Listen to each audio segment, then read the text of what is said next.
نحمده ونصلي على رسوله الكريم اما بعد فاعوذ بالله من الشيطان الرجيم بسم الله الرحمن الرحيم رب اشرح لي صدري ويسر لي امري واحلل عقدة من لساني يفقهوا قولي.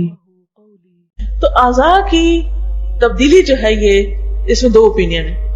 ایک تو یہ ہے کہ جائز اور ایک ہے ناجائز. جو کہتے ہیں جائز اور جس کی طرف میرا اپنا دھیان ہے وہ یہ ہے کہ انسانی جان بچانے کے لیے ہو لیکن کسی اور کی جان قربان کر کے نہیں. یعنی یہ نہیں کہ ایک اور کو مار کے جس کی قیمت کم ہے. اب تو کہا جاتا ہے نا کہ اگر کوئی پاکستانی ہے تو اس کی قیمت اتنی اور کوئی امریکن ہے تو اس کی قیمت ویلیو نہیں. انسانوں کی بھی ویلیو ڈٹرمن کی جاتی ہے نا. تو اگر اس قوم کا بندہ تو اس کی یہ ویلیو اور اگر اس قوم کا بندہ تو اس کی. تو ٹھیک ہے وہ فلاں حبشی ملک ہے وہاں تو ویسے کوئی زندگی کی سہولتیں نہیں, لہٰذا ان کو پکڑو اور اغوا کرو اور ان کے گردے نکال کے کسی اور کو لگا دو جو کہ جن کی ویلیو بہت زیادہ تھی. یہ درست نہیں.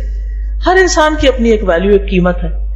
ہاں اگر ایک انسان کے کسی عضو کو اگر دوسرے میں ڈالا جاتا ہے جس کے نتیجے میں اس کو کوئی نقصان نہیں پہنچ رہا تو یہ جائز ہوگا.